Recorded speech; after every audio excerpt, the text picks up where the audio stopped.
Good.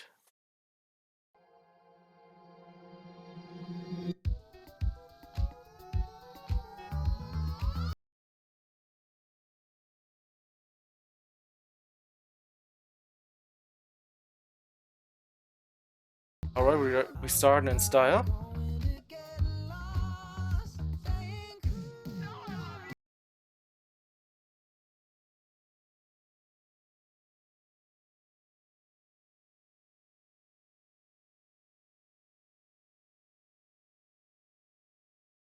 What?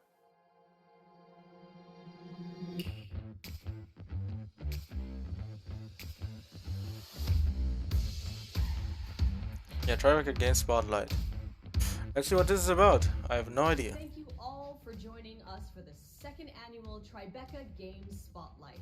Several of Tribeca's selections this year are second acts as well. Sequels that return to worlds or characters that we love, and fresh perspectives and new adventures. Some tell stories about family, cultural identity, and coming of age as a child, a teen, or an adult facing a world that never stops changing. They invite us to investigate mysteries and navigate familiar yet dangerous terrain, or simply just cook a meal with people we love. Others explore our fears about the future through dystopian tales of environmental ruin or technology run amok. But all of them offer us an opportunity to think, play, and challenge ourselves. Whether that means a much needed break from the worries of our daily lives, or an experience that tells us something true about what it means to be alive. Whatever you're looking for, chances are you're going to find a little bit of it in these games. Here are the 2022 Tribeca Games selection. It isn't always easy going back to the place where you grew up. For Jala, the star of Thirsty Suitors, going back home for her sister's wedding means that she's going to be facing unresolved issues with her family, her friends, and a string of angry exes. As Jala, you're going to be forced to confront everything that you have been avoiding through cooking challenges and colorful turn-based battles, where you're going to be face-to-face with the biggest adversary of all, the decisions you made in the past. Hope your bag is packed. It's time for a trip back home with Thirsty Suitors. What? Outer Loop Games is a fully remote studio that we started 5 years ago with the idea of making games about underrepresented cultures and themes. The studio is about 15 folks, and we're scattered from Seattle, Washington to Vancouver, to the UK, Toronto, east coast of US, like New York, and then 2 in Brisbane.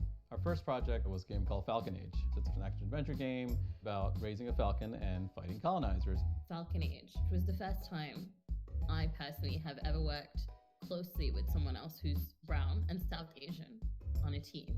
I've been in the industry for about 8 years by that point, so that's actually pretty shocking when you think about it. And I think one of the great things about that for me was the kind of conversations you can have, the kind of work that you can do, and you're coming from a similar basis and a similar background and experience. That's why I was really excited about working on Thirsty Suitors. Hey y'all. You've been reckless with other people's hearts for so long, Jala. It was a matter of time before you wrecked your own. Morning, Ma. Oh my god, this is going to be... This is an action-adventure RPG about immigrant culture, resolving relationships, family pressure, and finding oneself. Interesting. Timber Hills, our hometown.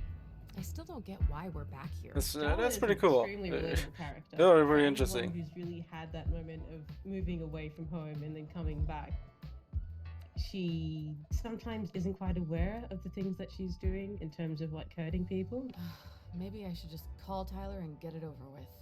I mean, yes, Tyler's your ex-bestie, but she's also your ex. The ex.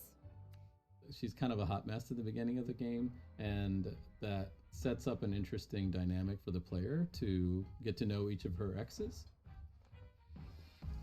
Because your third grade boyfriend just walked in the door. What? Every time you Sergio? battle one of your exes, they go into First their own level? inner What? space, like a fantasy land. You look surprised to see me, Jala. The fight off. Admiring the view. So the way we design combat is based on like a non-violent beating up of each other. What I consciously did was not to have any punches that connect. All the props are being used as thrown objects, or punches and kicks exist, but they only exist in the form of like a holographic fist that comes out. Come on, Sergio. I mean, it's still, you know, Dance. kind of Did I mention I spent a year abroad? I learned a lot of new moves in the pond. fighting with Trying to words, huh? distract me with your chest And hair that way is it shows, you know, definitely some kind of cheating. punches When also. we started thinking about the visual inspiration, it was about coming up with a style that matched the lightheartedness and the theme of the game. That I wanted to create artwork that felt light, that felt bold, graphic, with vivid colors. I love you, Jala. I have loved you since our hands met reaching. The voice is pretty good. The voice acting in this game sounds really good so far. Love me? This is the longest conversation we've had in over a decade. I enjoyed the fact that this game is about reconciliation because that's something that a lot of people don't get to do in real life. I'm sorry I came on so strong, Jala. I've had this fantasy of you in my head for so long. It's time I got to know the real you. I'm ready to move on if you are. I'm glad we figured that out. In a lot of families, food plays a large role in the culture and a large role in learning things from your parents and being able to pass those on. And it's a part of Jala's journey, being able to reconcile that relationship with her parents. It's an outlet for her to be able to do that on their grounds and, you know, reconnect with her culture.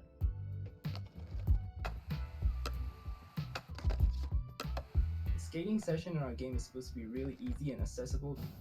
I didn't want to make like this hardcore skate simulator. So the way I've designed the game is to make the players be able to do fun looking things like wall run grinds and other acrobatic tricks on a skateboard without the complexity of button inputs. From where we're coming from, we're making this game, we want it to feel very familiar to immigrants and people of color and particularly like South Asians so that they can see themselves. But I think it's also a very enjoyable act of like speculation and fantasy for anyone else, you know, come be part of this. We're making a role-playing game. Part of the pleasure of that is in inhabiting someone else and living their life. And I think that's kind of what we want to give players, this idea of being very grounded in Jala. I don't know why, but I got the kick of Life is Strange in my head with how the game and the interaction and how the world is and everything. Reminds me a lot of it.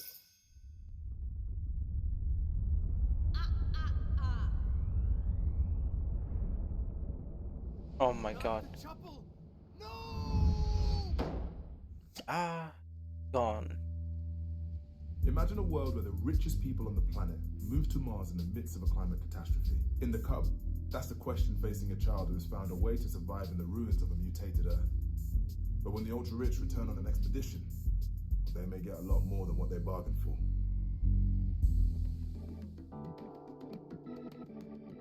Demagogue Studio is a group of filmmakers, writers, architects, musicians, animators and developers who make interactive experiences for a generation that might just live to witness the end times. We started experimenting with a couple of satirical games that led to Golf Club Wasteland, our first commercial success. Currently, we Demagogues are working on 2 games, one of which is a prequel and sequel to Golf Club Wasteland, a 2D cinematic platformer called The Cub. What an alien looking thing, what the fuck? The Cub is essentially the Jungle Book set in an urban... Well, the audio is all over the Valley place again. apocalypse. I mean, so far, it looks pretty interesting. There's something, this has something with the... After the Great Climate Donkey Kong Country a little bit, with the ultra-rich have rail, evacuated to Tesla City on Mars. I guess level. The rest of us died.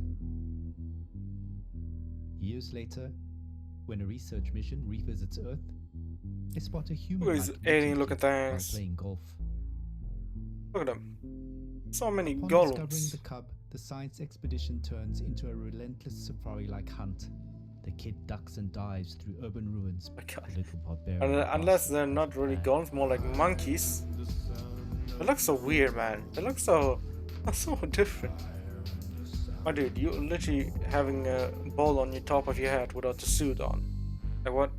While traversing this vibrant post-apocalyptic world, the Cub wears a space helmet he scavenged from a dead Martian. The helmet airs Radio Nostalgia from Mars, a radio station based on Mars, streaming music and stories of Tesla City dwellers' memories of their former home, Earth. Radio Nostalgia from Mars.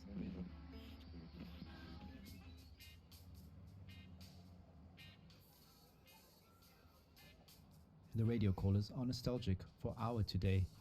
This is future archaeology. Wait. Future retro. Was it?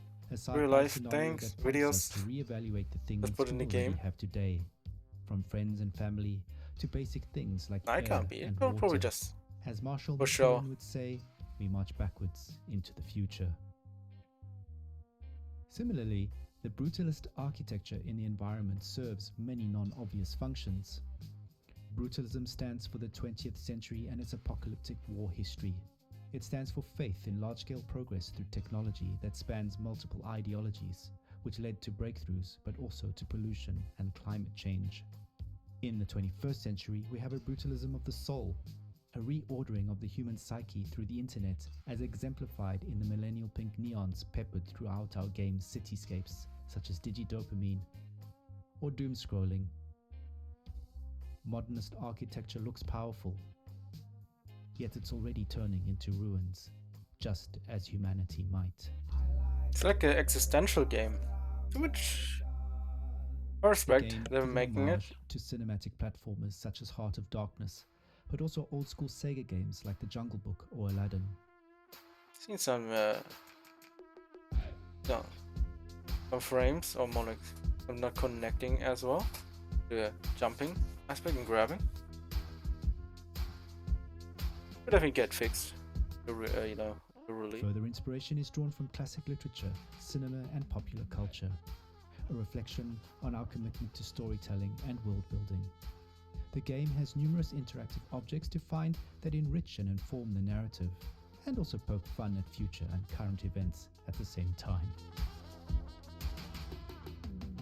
Hopefully, the game will make people feel, open the players' minds, and thereby bring a change in global politics and a universal bliss for all humanity. You know, what platformers are best at. Enlightenment of the soul. Kind of, Like most of the time, I see platformer used In as 1998, the fates of a two kind of form families to converge at a motel in the Arizona desert, where a give out the robbery message gone or wrong something. changes all of their lives forever. As the tale unfolds over the next few decades, step into the shoes of multiple characters to decide how that night will alter the course of their lives through a unique art style featuring actors digitally integrated into a beautiful cinematic world. This is As Dusk Falls. Hello, I'm Caroline. And I'm Cherry. We're excited to be here and we'd love to tell you more about Interior Night and our game As Dusk Falls.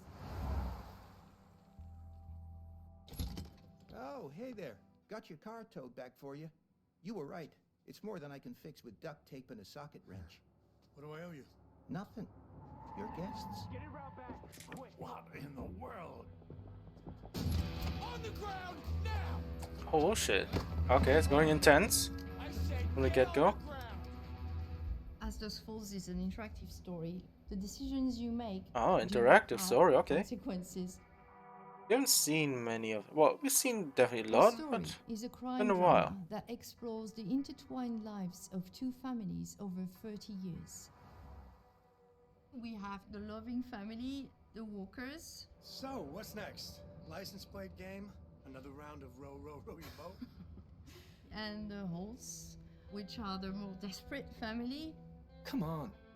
This is 2 Rock, not NYPD Blue. Now get looking for that safe. As you play the game, you will be stepping in the shoes of different characters. First, Vince, the dad, who is rooting his family to Missouri. You are my flock, and I plan to herd you to St. Louis in high spirits. And on their way in Arizona, they get caught in a hostage situation.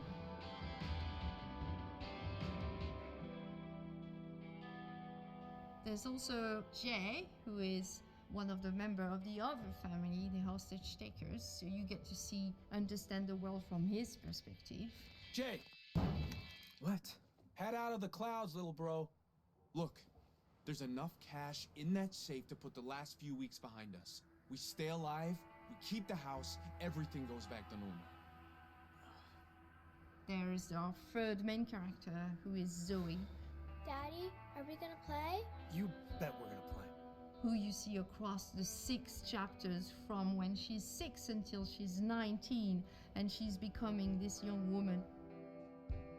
Oh, that's cool. I mean that is pretty cool, yeah, seeing them grow The up. visual art style of our game is unique, and it was crafted especially to tell this compelling story. It mixes beautifully painted 2D characters and sets them in an evocative 3D world. We filmed genuine and nuanced performances from actors to capture complex emotions and facial expressions. Players don't look at pixels, they watch people in all their humanity. When it comes about like writing the story, we work probably a bit more like TV. So it's a very long process. It's dozens of versions of script. So it's not a linear one version of the story. We have to think all the choices, all the narrative space, all the branches feeding into one another. It's kind of a 3D map.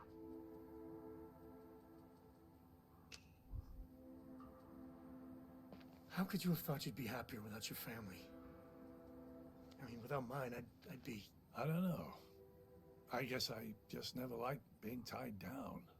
With a family, I felt trapped. We wrote every character from a place of empathy, and we try not to be judgmental towards any of them. We try to understand each of them, and I hope the players will feel the same way and try to empathize and understand and relate with all of them. Did you get the money? Oh, we got it all right. Nice work, guys. Hold on tight.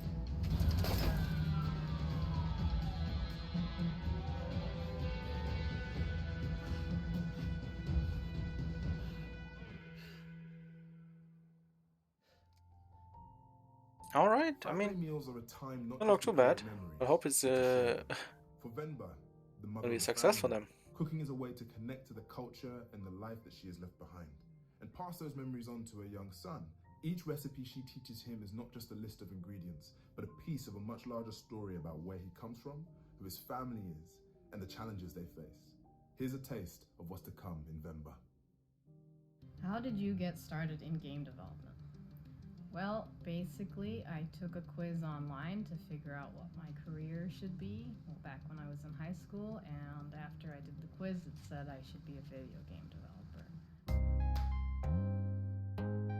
I think there needs to be more to it. Like, okay, this quiz says I'm gonna become It was this Mega office Man-style worker. boss rush game about this depressed superhero whose superpowers I guess are, it kind move, of make balloons. works. We were a couple of months into the project when Abby texted me this paragraph pitch of Venba. I remember the day I was eating at a restaurant with my mom and my sister.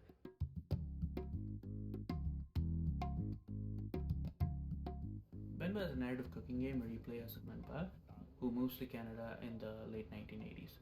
But during this move, her recipe book gets damaged. So as the player, not only will you be cooking various South Indian dishes to restore these recipes, but you will also be exploring the story of this family and the unique challenges that they face. And the idea resonated with me so much. Maybe because my mom was there, I felt a connection to the idea because it's about a mother and a son. It was too compelling to not work on, so we decided to move on to Venba. Venba at its core is about the relationship between the mother and the son. One aspect that we wanted to touch upon was the loss of language. As Kevin grows up here and grows more assimilated, he loses touch with his mother tongue Tamil, and he adopts English instead. So as a result, the literal communication between Venba and Kevin is quite broken. And you can see this in the recipe book given to Venba by her mother as well, because in the travel, the words and the pages get damaged, so as a result, the communication between generations there too is quite broken. Venba, who feels a lot of guilt for having moved to Canada in the first place, doubles down on the things she holds dear, like her culture, her language, her food, the longer she stays here. So it becomes really important for her to fix the recipe book, because for her that's a way for this link to persist across generations.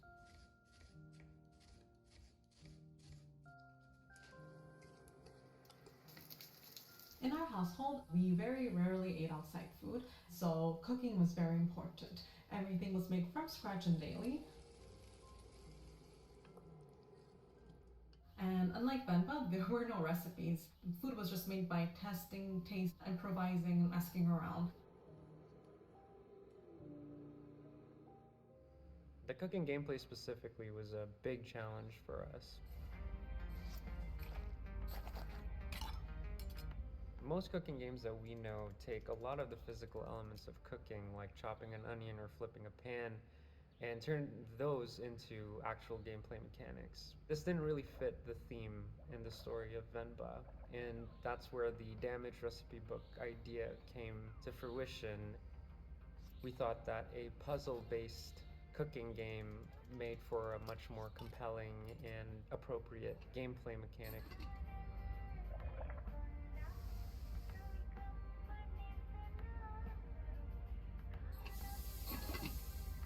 I wanted the sound effects to be really realistic and reminiscent of a South Asian kitchen. I recorded like the dishware that we use, some utensils, just items from the kitchen. But that also involves a lot of recording of actual cooking. I wanted the sounds to be very nostalgic for those that grew up in a similar background. I wanted this emotional impact to come across through sound. The music in this game, it primarily comes from an in-game radio influenced by Tamil movies and music that were a huge part of my life growing up. And we took a lot of effort to make sure that the songs sound like something you would hear back home when you would turn the radio on. It was the hardest thing for me to choose what recipes get showcased in the game. It's impossible to do justice to the wide range of dishes and cuisines that we have. Instead, I just focused on what recipes would make for fun gameplay puzzles and what ingredients would this family have living in Toronto. Even though the story of Venba is pretty firmly rooted in Tamil culture, we think it hits on some pretty universal themes. The influences for this game, it primarily draws from the stories of the families that I see here, especially the relationship between first generation parents and their children.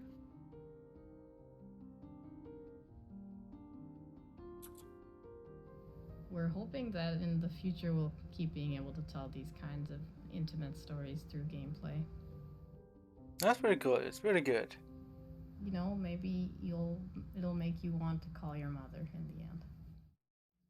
2 years ago, the game A Plague Tale: Innocence invited audiences into the world of Amicia, a teenage girl living in 14th century France.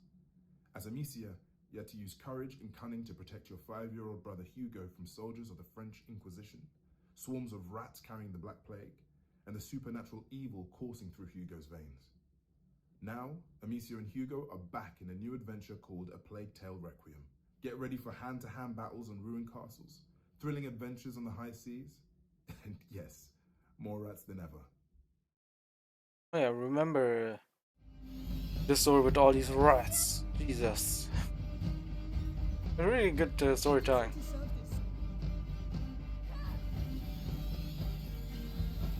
Well, quite a badass story as well. But also pretty insane. You know, On l'est depuis animations. depuis toujours.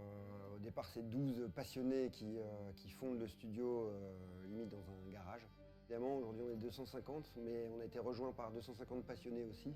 Et c'est ce qui nous permet de faire des projets incroyables comme Microsoft Flight Simulator et Plague Tale Requiem, par exemple.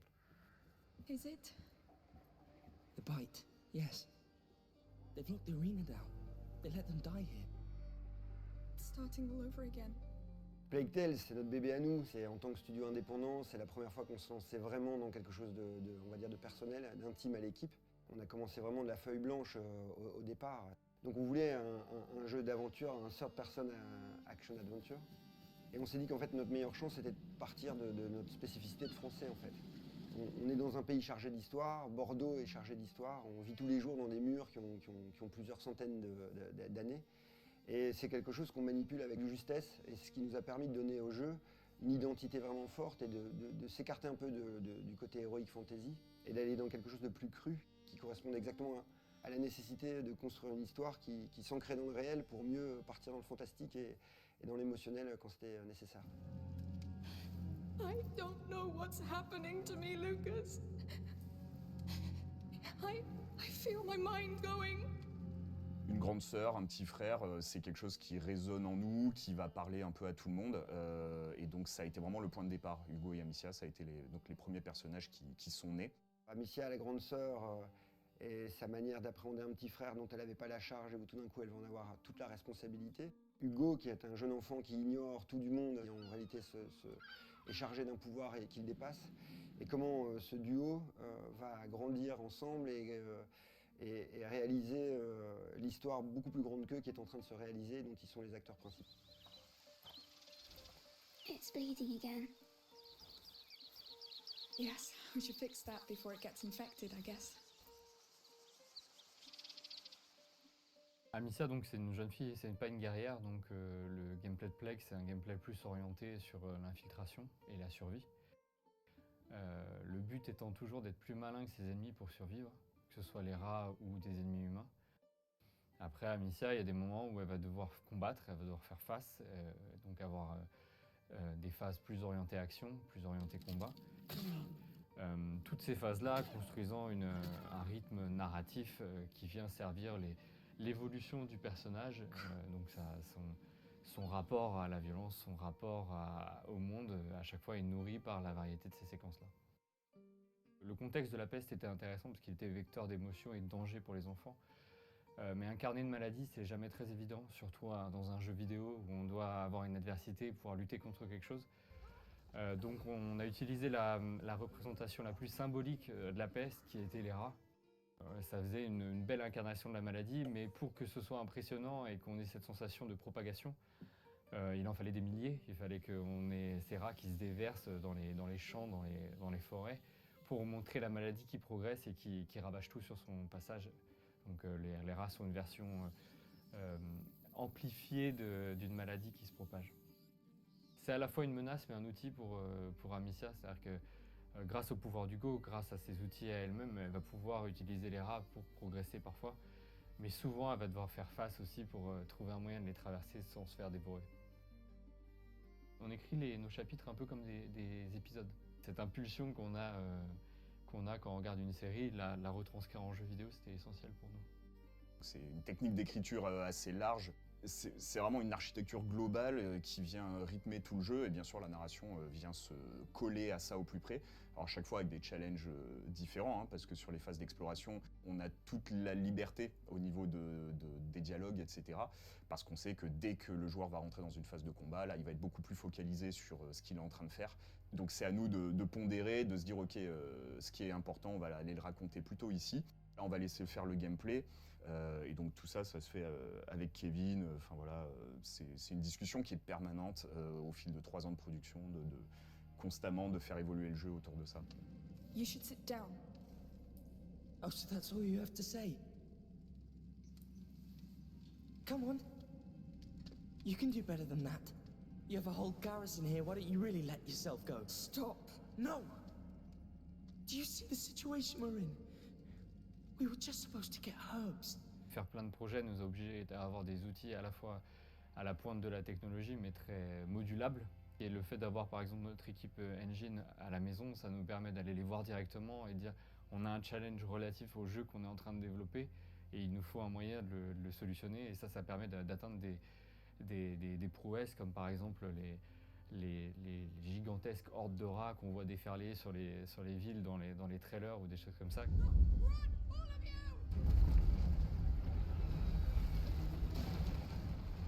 Mais après, on a vu aussi nos faiblesses à certains endroits, notamment, puisque il a fallu s'en rendre compte, les cinématiques qui demandaient une logistique très lourde. Donc en fait, on a vraiment investi sur un studio motion capture qui nous appartient et qui nous a permis d'avoir une énorme flexibilité en termes de tournage. I don't know what's happening to me, Lucas. I feel my mind going. Donc Marc-Olivier de Rivière, notre compositeur, c'est quelqu'un qui amène énormément de choses dans le jeu. Et donc il arrive, il a plein d'idées.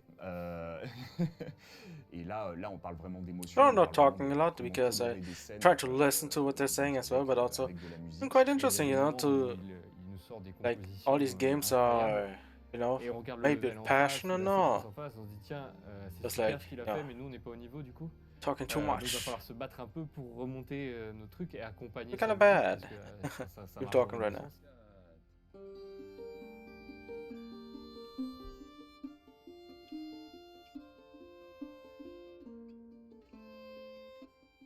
L'amour vis-à-vis de nos personnages, c'est une chose qu'on ressent nous au quotidien. Et moi, je sais que dans le travail d'écriture, c'est quelque chose qui est fondamental. On veut rien faire gratuitement. On sait que le jeu peut être très très noir, très très dur, mais il y a toujours une raison à ça. Ça suit vraiment une forme de logique. À chaque fois qu'on écrit quelque chose ou qu'on réalise quelque chose pour Requiem, quand ça sonne faux ou quand ça passe pas, on sait que Hugo ou Amicia nous disent non, j'aurais pas dit ça, j'aurais pas agi comme ça. Et donc c'est amusant parce qu'ils font le jeu avec nous en fait un peu. Would His Majesty allow us to enter the city by his side? I allow.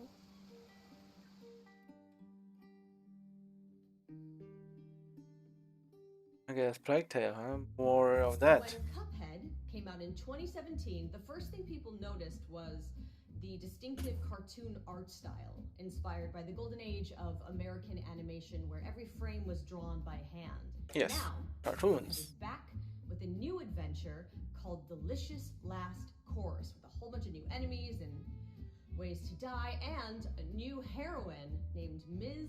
Chalice. So, if you are up for the challenge, get ready for Cuphead Delicious Last Course.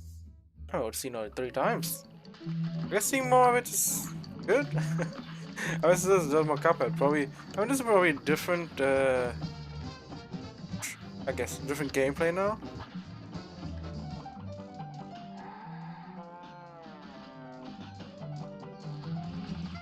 Yeah, it's completely different. Game released, we had that itch to go back and revive some of the material that landed on the cutting room floor.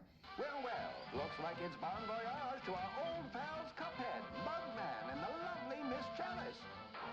They're off on their next adventure, this time to the It was all cool puppet usage. Delicious Last Course is more fantastical cartoon action. It's a true second helping of screen-filling, boss battles, imaginative stages, and new powers. This new adventure and expansion lets us really give Ms. Chalice a chance to shine.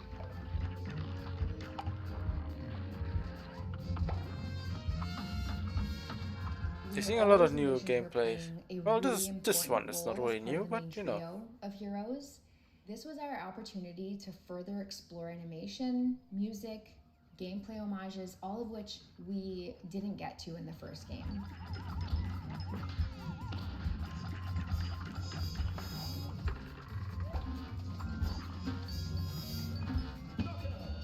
The origin of the original Cuphead character, we probably went through about 300 concepts. We began brainstorming in the 1930s tradition of giving inanimate objects faces and personalities. We really wanted to create a central character that could sit alongside some of the iconic joyful heroes we loved growing up, like Felix the Cat and Mickey and Bimbo.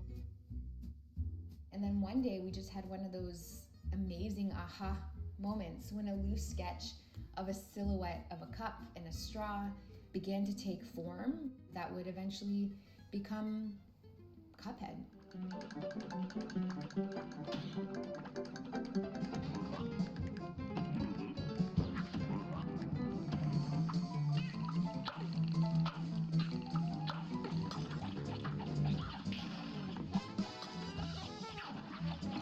Having the chance to re-explore this world, to make something special for our fans while taking our time on the little details and making sure we're getting them just right.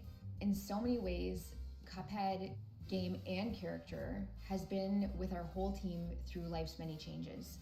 These characters have become like children of sorts, and getting a chance to take them on a new adventure to close this chapter of their story is just really exciting. For there's a new challenge waiting around every corner on the amazing DLC Island.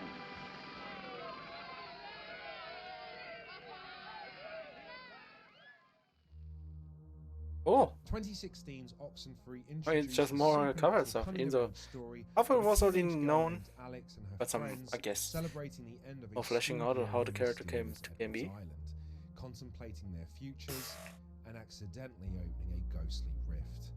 Oxenfree 2 Lost Signals brings us a different kind of coming-of-age story, one about Riley in her 30s facing the choices she made as a young adult and figuring out what comes next.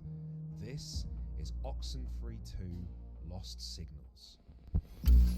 Welcome, welcome. First, we're gonna have a little fun tonight, folks. Residents of Tribeca reported strange interruptions in their radio broadcasts over the weekend. 411, I need visual confirmation of the clouds above Edwards Island. Over. It was supernatural. Ah, bit of a leap there. We could climb down here also. It might take a little longer. I just don't think we can make the gap. I can make it, probably. Yeah, okay. Can you? Because... Well, we'll see, won't we? And then you break your legs and you're dead. Well, Riley! I guess. Riley! What I think That did it, huh? allowed Oxenfree to have such a long life in the hearts of our players are these characters. It's all about the characters. The characters of Oxenfree are intended to feel like people that you would know. You're invested in their well-being. The issues that they deal with are ones that everybody can relate to. What does it mean to lose somebody that you love? What does it mean to be entering a new moment of your life that you're totally unprepared for? It's open-ended enough that you can always ask yourself, what would I do in this situation? Watch your step. I don't think this was meant for tourists.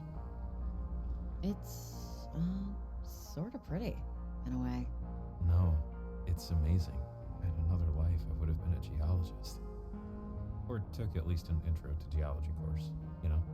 Oxenfree is a game about some really relatable characters, but put in crazy, unrelatable situations. Riley's from Kamina, and unlike Alex and her friends in Oxenfree 1, Riley did not have the best time growing up in this area. The first game, really tight kind of focus on a few classmates. This game is about Riley coming home and interacting with Jacob, who is somebody who she went to high school with, dealing with her father, dealing with a whole host of new characters that are along this coast. If you know the tunnels well enough, you can walk to and from practically any point in town completely underground. Have you, been down here before? Me, personally? No. Some of the kids do, or did, in high school. They'd crawl in here, light a fire, make out, or whatever. Oh, that looked really I'm good. too little a fan of small, Like having two dark characters spaces to really move see in the desire. darkness or just I'm really looking forward to people moving playing throughout Jacob, the areas, who is their have a dialogue, counterpart throughout the game. how Take to a look at solve Jacob. He's got this problems. questionable facial hair. He's got the hipster hat. Funny how just a little light makes everything both less and more spooky. I guess an adventure, eh? And his animation also gave him that laid back kind of, hey, I'm just hanging out here in the woods, not being creepy. Jacob actually has direct ties to the events of Oxenfree 1, and particularly the history of Maggie Adler. Maggie was the woman that first... I mean, it is the second game, so what radios could since I haven't heard of the one first gonna game, try and to hearing do now events this is the that second loop game, multiple I missed something. Hey, if you're on this frequency, That was an older game, maybe? I don't know. my mom used to tell me stories. That's why I'm calling. Because one of the stories was about tonight and the things that are going on. The cool thing about the radio is that it opens up a whole different axis of exploration to the player. It's not just exploring Edwards Island as a space, it's exploring Edwards Island as an infinite number of kind of radio frequencies. Certain objects in the game will resonate with certain frequencies.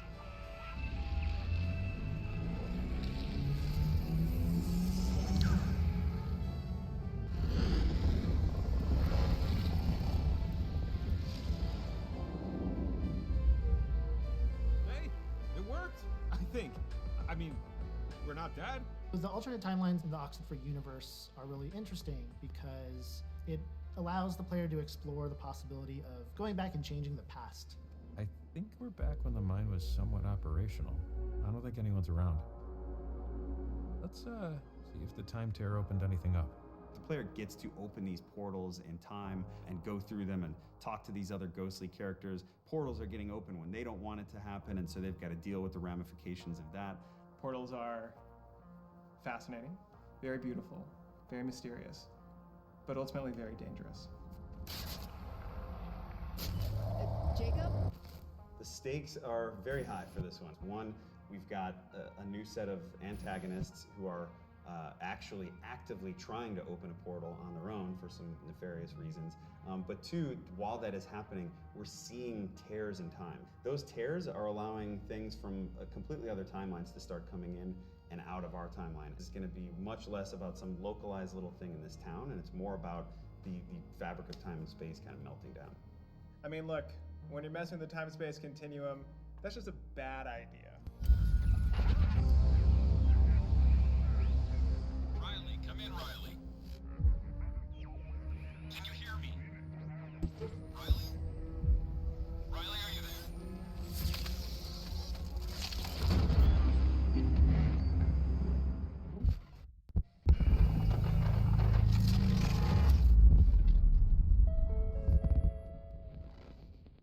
I guess I was that off for free. Immortality, created by Sam Barlow. Full transparency, I'm a huge fan of his previous games, Her Story and Telling Lies. You don't just find one, you find 3 unreleased films spanning over 3 decades, and they all star Marissa Marcel, who has since disappeared. So, can you watch footage and behind-the-scenes clips and interviews to piece together the mystery of Marissa Marcel? This is Immortality.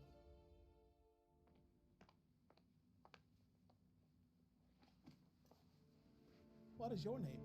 Marissa Marcel. First heard about Marissa Marcel in 2015. I was at a party in Hollywood and I was listening into these old guys, writers, producers who were big in the 70s.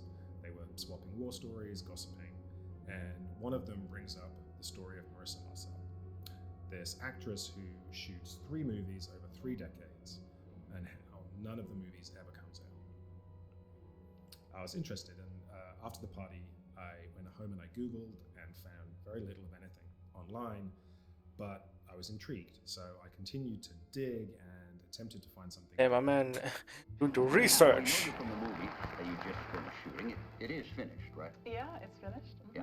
If you don't know, it's a bit of a fairy tale. So Arthur Fisher, the great director, who you probably know from his movies such as Marion and The Man Who Dreamed, was casting for his new movie Ambrosio. And so instead of casting a recognizable face, he wanted to find some fresh talent. So he put the word out and saw, how many was it, 10,000? I think it was over 20,000. 20,000. He saw 20,000 girls, and long story short, he picked you. Yes. 2 years ago, we were approached by an anonymous donor who handed over this huge cache of film. In it was footage from rehearsals, behind-the-scenes B-roll, and completed shots from the shoots. As far as we can tell, this is everything that remains of the 3 Marissa Marcel movies. Before I go, I would like some token of our friendship.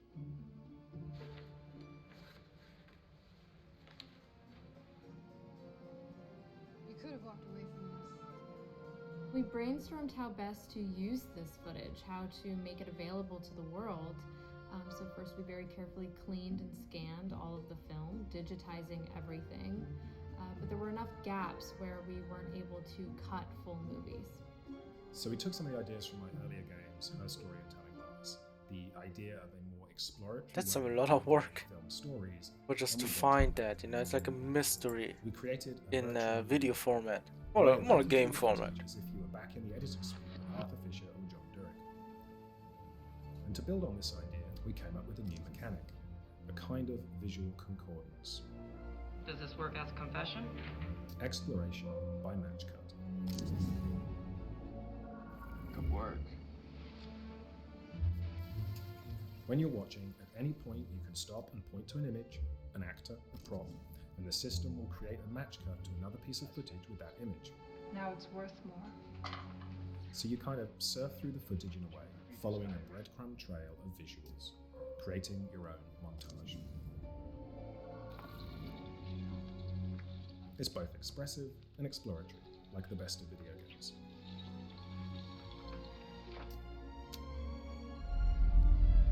When you have a situation like this, where no one really knows what happened to Marissa Marcel, people tend to fill in their blanks. Their imagination goes to dark places. I would not use the word haunted.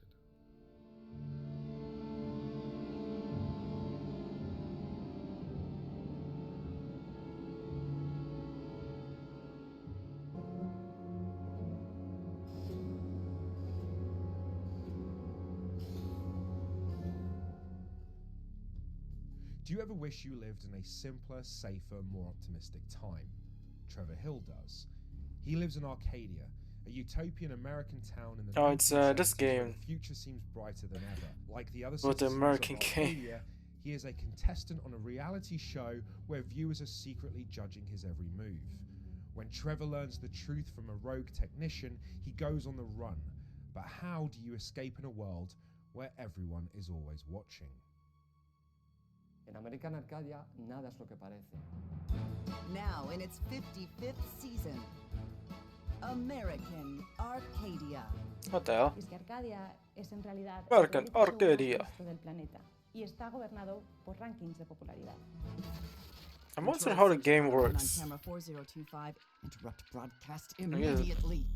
Bienvenidos a Arcadia, una ciudad retrofuturista de los 70, donde todos los ciudadanos disfrutan de Yark. una vida de confort y de lujos sin saber que están siendo grabados las 24 horas del día. Para nuestro protagonista Trevor, que vive una vida simple, aburrida y feliz, esto es un problema. Life was mundane. Y cuando descubre la verdad, tendrá que escapar de Arcadia. Stop immediately. Run! Keep running for God's sake! Por otro lado está Ángela, es el ángel de la guarda de Trevor. Es una hacker dispuesta a todo con tal de salvar a una persona normal, por el mero hecho de hacer el bien. The hallway to the server room is tracked by 3 surveillance cameras. I need to get close to the cameras and upload the loop footage from my cell phone. Uno de los puntos fuertes de American Arcadia es la dualidad entre Ángela y Trevor. Y eso también se ha intentado transmitir en cierta manera al game. Get over that crane, Trevor, quick! The crane? Yes, trust me! Oh no, no, no, no, no, no, no, no! Tenemos dos tipos de gameplay totalmente diferenciados. Por un lado tenemos el side-scroller, el 2.5D, con acción y plataformeo, persecuciones y, como no, puzzles. Por otro lado tenemos la jugabilidad en primera persona, con un tono un poco más pausado, que nos lleva a Seeing it in experimentar first person, then you're switching to third. Well, third person, kind of. usando siempre los puzzles Kind of third person in a way, a bit moved. All the videos are The action uploaded character. and playing the loops. I can enter the server room now. Y bueno, para American Arcadia las referencias más visuales más inmediatas son el show de Truman, la fuga de Logan, el prisionero y algunas otras. Lo cierto es que muchos de los miembros del equipo nacimos y crecimos durante la década de los 70, por lo que no hemos tenido que ir muy lejos a la hora de buscar inspiración y referencias visuales, puesto que la mayoría las llevamos ya dentro de nuestros propios recuerdos. Muchos de los programas de televisión, series, concursos, etcétera, que veíamos en nuestra niñez, pues están presentes de alguna manera en American Arcadia. Una visión bastante brillante y colorida de lo que serían los años 70. Los personajes, los ambientes, incluso el mobiliario, representan esta versión utópica y bastante kitsch de una ciudad de los años 70.